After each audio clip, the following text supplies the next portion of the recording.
We spent some time in the desert before diving into Dune Awakening during its beta phase, and honestly our impressions haven't shifted much. What has changed is that we're now on live servers, and that comes with a whole lot more waiting than expected. In fact, I'm writing this while sitting through a 2-hour semi-scheduled maintenance shutdown, all servers offline. Yesterday, I spent more time in the login queue than actually playing. For a game that technically isn't an MMO, it's sure acting like one. Funcom has built this odd server structure, clusters of worlds, each made up of 25 smaller servers, and your character is locked to one. So if it's full, though, luck. You're actually stuck, you know? This setup is probably due to the semi-permanent housing you built on your chosen planet. Based on what I've seen in my server, Funcom clearly underestimated just how many players are eager to carve out their own slice of Arrakis. Every hill in the starting area is cluttered with player-made homes, most of them looking like someone let a toddler loose in a sandbox. It's charming and chaotic, but it also puts a strain on the servers. I've been booted out more than once during cutscenes and key moments. Thankfully, my time in the beta helped me piece together all what I needed and what I missed. Still, asking for $11 or pounds a month for a private and more stable server feels like a hard sell.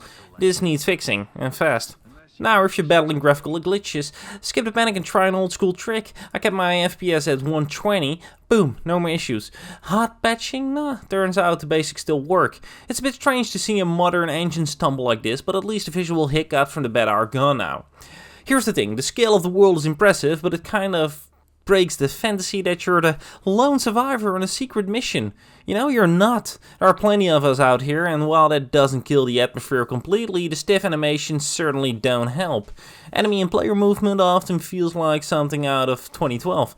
Jumping, climbing, it all feels oddly clunky, which is wild, because lighting, heat shimmer, reflections and textures are absolutely top tier. The world looks great, the people in it, not so much. It's like Funcom bought the deluxe graphics package and skipped the animation add-on. But in practice, most of that fades into the background. Dune Awakening is still very much about battling the elements. Raw survival dominates the first 8 to 10 hours. Players tend to keep themselves not out of design, but necessity. PvP isn't even an option unless you rent a private server, and you know, to be honest, that's not something I'm keen to spend time or money on right now. Besides, we're all sharing the same harsh desert in most areas anyway. As Funcom describes it, the game is an open world survival crafting experience with strong MMO features, and they meant it. This isn't your friendly neighborhood base builder. You don't plant trees and nurture life, you take it, often violently. Especially early on, survival means scavenging blood and resources from anyone and anything. So this might be a review in progress, but I don't see some things changing, like the music. It's subtle, almost too subtle, which is a shame because there's real craft behind it. The atmospheric blend of church organs and cellos is gorgeous. It's not just background noise, this is actual orchestral work, not AI filler tracks. Exploring the world is still a challenge, especially under the brutal sun. Even short journeys, let's say under a kilometer, demand forethought.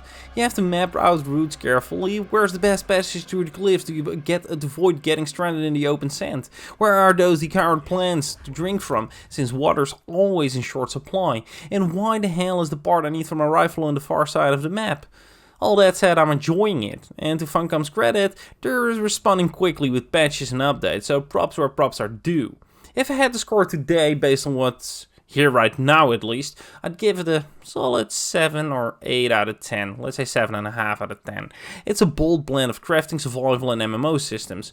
I know I'll eventually need to commit to a clearer path, but for now I'm relishing on the freedom. I'm taking on contracts for both minor and major noble houses, wandering the dunes as a free spirit, and maybe, just maybe, getting a glimpse of what lies ahead in this vast, unforgiving world.